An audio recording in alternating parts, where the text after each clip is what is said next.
Welcome students. आज हम बात कर लेते हैं work done by the gravitational field. Work done पे जिस तरह से हमने बात की है, वर्क जो जो कि काम है, यानी कि उसको अगर हम मैथमेटिकली डिफाइन करें तो हम W is equals to F D into cos of theta से डिफाइन करते हैं, जो कि पिछले लेक्चर्स में हमने डिटेल में डिस्कस किया। ठीक है। और वर्क जो है, इसमें जो थीटा एंगल है वो हमारे पास फोर्स और डिस्प्लेसमेंट के दरमियान का एंगल है, और उसके जो डिफरेंट केसेस थे कि हमारे पास वर्क पॉजिटिव, नेगेटिव और जीरो कब होता है, और वो भी हमने डिस्कस किए थे। ठीक। अब अगर हम देखें कि हमारे पास ग्रेविटेशनल फील्ड क्या होती है, अगर ग्रेविटेशनल फील्ड की बात करें स्टूडेंट्स, तो हमारे पास वो फील्ड जिसमें हम ग्रेविटी के इफेक्ट्स को महसूस कर सकते हैं, वो हमारे पास ग्रेविटेशनल फील्ड कहलाएगा। अब हम जानते हैं कि हमारी जो अर्थ है वो जो है उसके मतलब कि उसके सेंटर से हमारे पास एक फोर्स ऑफ अट्रैक्शन जो हमें फील होती है, वो कहलाती है ग्रेविटी कहलाती है। ठीक। यानी कि उस रीजन में जो अर्थ के अराउंड हमारा एक रीजन है जहां हम उस ग्रेविटी को महसूस कर सकते हैं। ठीक है। जिसके तहत जो है सारे ऑब्जेक्ट्स जो हैं वो सेंटर ऑफ द अर्थ की तरफ गिरते हैं, यानी कि उनकी जो डायरेक्शन होती है गिरने की, वो क्या होती है, सेंटर ऑफ द अर्थ होती है। ठीक। तो ये जो हमारे पास एक फील्ड जहां हम उसका इफेक्ट महसूस करते हैं, वो हमारे पास क्या कहलाती है, ग्रेविटेशनल फील्ड कहलाती है। यानी कि अगर हम स्पेस में देखें तो हमारे पास ग्रेविटी का जो है वो अफेक्ट नहीं होता, तो फिर वो रीजन जिसके अंदर हम ग्रेविटी का अफेक्ट महसूस करेंगे वो हमारे पास ग्रेविटेशनल फील्ड कहलाएगी। अब अगर हमारे पास एक क्वेश्चन आ जाता है कि अगर जिस तरह से मैं आपको एक एग्जाम्पल दिखाती हूँ कि जिस तरह से हमारे पास ये मेरे पास एक पाथ शो किया गया है, जिसमें मैंने क्या किया है कि मैंने एक ऑब्जेक्ट लिया है जिसका जो मैंने इस पॉइंट पे रखा हुआ है। ठीक है।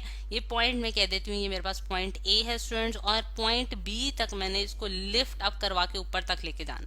ठीक है। यानी कि मैं सर्टन हाइट, यानी कि ए से बी तक की जो हाइट है स्टूडेंट्स, वो हमारे पास क्या है, एच हाइट है। ठीक। और एच हाइट तक मैं उसको लेके जाना चाहती हूँ। अब इसको जो लिफ्ट अप करके ये बी पॉइंट तक लेके जाना है, उसके लिए मेरे पास काफी सारे पाथ हो सकते हैं। एक तो पाथ ये है जिसे मैंने ब्लू लाइन से शो किया है। अगर मैं इसको कहती हूँ कि ये मेरे पास क्या है, ये मेरे पास एक पाथ हो गया। अब एक और बात जो मैं फॉलो कर सकती हूँ वो ये पाथ हो सकता है कि मैं ए से जो है यहाँ फॉर एग्जांपल मैं सी तक जाती हूँ और सी से फिर मैं बी तक जाती हूँ। ठीक है। यानी कि एक ये पाथ भी मैं फॉलो कर सकती हूँ, यानी कि ए से सी जाऊँ और फिर बी पे चली जाऊँ। फिर इसके अलावा मैं एक और पाथ फॉलो कर सकती हूँ कि मैं यहाँ से ए से इस पॉइंट तक जाऊँ, जिसे मैं पॉइंट डी कह देती हूँ, और उसके बाद मैं दोबारा जो है वो बी पे आ जाऊँ। यानी कि एक ये पाथ हो सकता है, एक ये पाथ हो सकता है, और एक ये पाथ, यानी कि मेरे पास 3 पाथ आ गए जिसके जरिए मैं इस बॉडी को उठा के जो है ए पॉइंट से बी पॉइंट तक पहुंचा सकती हूँ। अब मैं यहाँ से मैं इसको कहती हूँ कि ये मेरे पास पाथ जो है, ये मेरे पास क्या है, पाथ 1 है।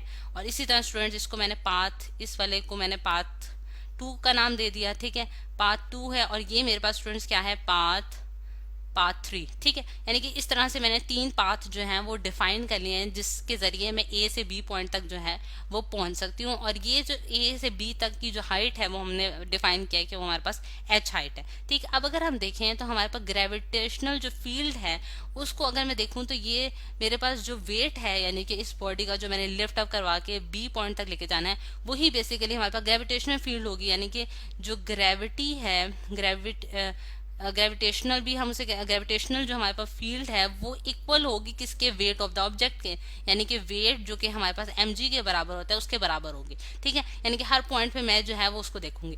अब अगर हम वर्क डन की बात करें तो हम देखते हैं कि हमारे पास जो ग्रेविटेशनल फील्ड है वो मतलब कि किस तरह से डिफरेंट पार्ट्स के लिए क्या डिफरेंट होगी या सेम रहेगी। ये एक क्वेश्चन है जो कि हमारे माइंड में आता है कि क्या ग्रेविटेशनल फील्ड जो है, क्या जो ग्रेविटेशनल फील्ड है वो पाथ डिपेंडेंट होगी कि नहीं होगी। यानी कि ये एक क्वेश्चन जो राइज करता है, क्योंकि मैंने देखा है कि ए से बी पॉइंट तक पहुंचने के लिए मैंने 3 डिफरेंट पाथ्स बना लिए हैं। अब 3 डिफरेंट पाथ जो हैं उससे मुझे ये पता चलता है कि क्या ग्रेविटेशनल फील्ड जो है वो पाथ डिपेंडेंट होगी या नहीं होगी। ये एक क्वेश्चन है जो कि आज हम सॉल्व करेंगे। अब उसके लिए सबसे पहले हम क्या करते हैं कि ए से जो हमारे पास एक पाथ नंबर 1 जो हमने लिया है स्टूडेंट्स, पाथ नंबर 1, उसको देख लेते हैं कि पाथ नंबर 1 जो कि ए सी बी है, यानी कि ए सी बी का जो पाथ नंबर 1 है उसको हम सबसे पहले कैलकुलेट कर लेते हैं कि उसमें वर्क डन की क्या वैल्यू होगी। ठीक है। अब वर्क डन अगर हम देखें कि यहाँ से यहाँ तक का जो वर्क डन है हमारे पास स्टूडेंट्स वो क्या है, ए से बी तक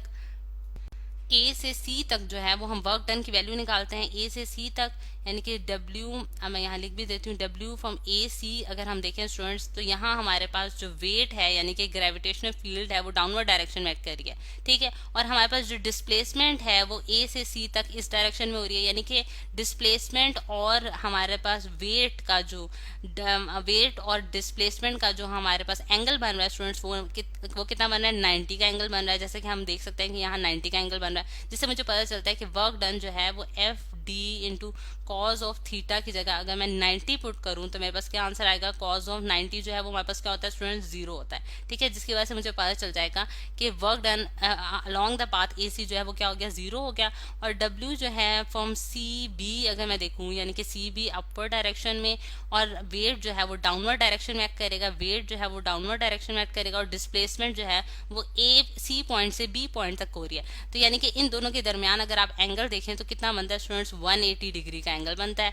180 डिग्री का एंगल बना है, जिससे मुझे पता चलता है कि वर्क डन यानी कि F D cause of theta की जगह, अगर थीटा की जगह मैं 180 डिग्री पुट करूं तो कॉज ऑफ 180 डिग्री -1 होता है, जिससे मुझे पता चल जाएगा कि एफ इंटू डी जो है वो मेरे पास क्या आ गया, यानी कि एफ की जगह अगर मैं देखूं वेट है, क्योंकि वेट हमारे पास हम जानते हैं कि mg के बराबर होता है, और वेट और फोर्स जो है वो एक ही चीज है, यानी कि वेट और फोर्स एक ही चीज है। तो w की जगह या फिर f की जगह मैंने mg पुट कर दिया, और d जो है वो हमारे पास इसका डिस्प्लेसमेंट है, जो कि डिस्प्लेसमेंट अगर हम देखें स्टूडेंट c से b तक की जो डिस्प्लेसमेंट हुई है वो h हाइट के बराबर है। तो इस वजह से मैंने यहाँ डिस्प्लेसमेंट की जगह क्या पुट कर दिया, h हाइट पुट कर दिया, जिससे मेरे पास जहाँ जो वर्क डन आया वो -mgh आया, यानी कि ए पाथ जो है, पाथ ए सी बी के लिए जो वर्क डन की वैल्यू आई है, वर्क डन की वैल्यू आई है फॉर पाथ 1 के लिए, वो मैंने 1 लिख दिया है उसको, वो मेरे पास क्या आई है, mgh प्लस 0, यानी कि इन दोनों को मैंने एडअप किया है, तो मेरे पास आंसर क्या आ गया, -mgh, ठीक है।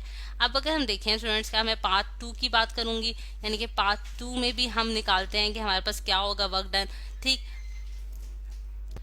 पाथ 2 के लिए स्टूडेंट्स देख लेते हैं, पाथ 2 जो है स्टूडेंट्स, यहाँ अगर मैं पाथ 2 के लिए देखूं, पाथ 2 जो है वो ये है हमारे पास, ये इसको मैं लिख लेती हूँ ए डी बी, ठीक है। अब ए डी को भी अगेन हम स्प्लिट कर देते हैं ए डी में। अगर ए डी के लिए देखें तो हमारे पास यहाँ तक से लेके यहाँ तक जो डिस्प्लेसमेंट हुई है वो हमारे पास एच हुई है, और वेट क्योंकि डाउनवर्ड डायरेक्शन में एक्ट कर रहा है और डिस्प्लेसमेंट अपर डायरेक्शन में, तो अगेन जो एंगल है वो 180 डिग्री का बना है, जिसकी वजह से हमारे पास जो वैल्यू आएगी वो mgh आ जाएगी। और जो दूसरा वर्क डन है यानी कि from path D to B अगर हम देखें स्टूडेंट्स, डी से बी तक जो डिस्प्लेसमेंट हुई है, तो आप देख सकते हैं कि यहाँ डिस्प्लेसमेंट इस डायरेक्शन में और वेट जो है वो डाउनवर्ड डायरेक्शन में कर रहा है, तो अगेन एंगल जो है वो 90 का बना है, जिसकी वजह से वर्क डन की वैल्यू आ जाएगी 0 आ जाएगी, जिससे हम आसानी से लिख सकते हैं कि फॉर पाथ 2 के लिए हमारे पास जो वर्क डन की वैल्यू आई है स्टूडेंट्स वो क्या आई है, -mgh, ठीक। अब ये हमारे पास सेकंड पाथ के लिए भी निकला है। अब हमारे पास स्टूडेंट्स आ जाती है बात थर्ड पाथ की। अब थर्ड पाथ की अगर हम बात करें स्टूडेंट्स, तो वो उसकी डायरेक्शन जो है वो हर पॉइंट पे चेंज हो रही है, ठीक है। यानी कि वहां जो है हम उस तरह से फोर्स की वैल्यू नहीं निकाल सकते जिस तरह से हमने यहाँ और यहाँ के लिए देखा था। अब अगर हम इस पाथ को स्प्लिट कर दें स्मॉल पार्ट्स में, यानी कि अगर मैं इसको डिवाइड करूँ, स्मॉल छोटे छोटे हिस्सों में इसको डिवाइड कर दूं, तो मैं ये देख सकती हूँ कि मेरे पास जो है अगर मैं इसको स्मॉल पार्ट्स में डिवाइड करूंगी तो फिर ईच पाथ के लिए जो फोर्स की वैल्यू होगी स्टूडेंट्स वो क्या हो जाएगी, कांस्टेंट हो जाएगी, जो जिस तरह से हमने वेरिएबल फोर्स के लेक्चर में भी देखा था, ठीक। यानी कि इसमें हर पॉइंट में मैंने इसको छोटे छोटे पॉइंट्स में जो है वो डिवाइड कर दिया इस पाथ को, ठीक। अब अगर मैं देखूं कि मेरे पास जो इसके हॉरिजॉन्टल पाथ्स थे और एक इसके वर्टिकल पाथ है, यानी कि अगर आप यहाँ से मैं इसको बहुत लार्ज करके अगर आपको दिखाऊं तो ये इसका एक हॉरिजॉन्टल पाथ है और ये इसका एक वर्टिकल पाथ है। अब हॉरिजॉन्टल पाथ को अगर मैं डिनोट कर दूं स्टूडेंट्स, यानी कि मैं इसको डेल्टा x से डिनोट करती हूँ, डेल्टा x1 डेल्टा x2 इस तरह सो ऑन सारे पाथ्स में डिवाइड हो जाएगा, ठीक है। और ये जो है ये मेरे पास क्या होगा, डेल्टा y, ठीक है। डेल्टा x और डेल्टा y जो है वो मैंने इसकी हॉरिजॉन्टल और वर्टिकल पोजीशंस की वजह से शो किया है। अब अगर हम हॉरिजॉन्टल पोजीशंस को देखें स्टूडेंट्स, यानी कि डेल्टा x जिस तरह से आपको नजर आ रहा है, तो डेल्टा x और फिर वर्टिकल जो है हमारे पास डेल्टा y है, ठीक। इसमें मैंने इसको स्प्लिट कर दिया है। अब जो है इसमें हम देखेंगे कि हमारे पास डेल्टा एक्स में जितनी भी वैल्यूज आ रही हैं क्या वो उसमें क्या डिस्प्लेसमेंट होगी और वाई में क्या डिस्प्लेसमेंट होगी। जिस तरह से अगर मैं आपको बताती हूँ कि हमारे पास जो डेल्टा एक्स है वो हॉरिजॉन्टल पाथ को शो कर रहा है और उसमें जो डायरेक्शन है डिस्प्लेसमेंट की वो इस डायरेक्शन में है और हमारे पास वेट जो है वो डाउनवर्ड डायरेक्शन में ऐड कर रहा है, यानी कि अगेन एंगल किसका बन रहा है 90 डिग्री का, यानी कि डेल्टा एक्स की बात कर रही हूँ मैं, ठीक है। और वेट हमारे पास किस किस डायरेक्शन में कर रहा है, डाउनवर्ड डायरेक्शन में, जिसकी वजह से एंगल क्या बन गया 90। तो ये work done along the horizontal path जो है अब जीरो हो जाएगा और वर्टिकल पाथ के लिए वो एग्जिस्ट करेगा। अब नेक्स्ट लेक्चर में हम देखेंगे कि ये किस तरह से हम थर्ड पाथ के लिए जो है वो वर्क डन की वैल्यू जो है वो कैलकुलेट कर सकते हैं।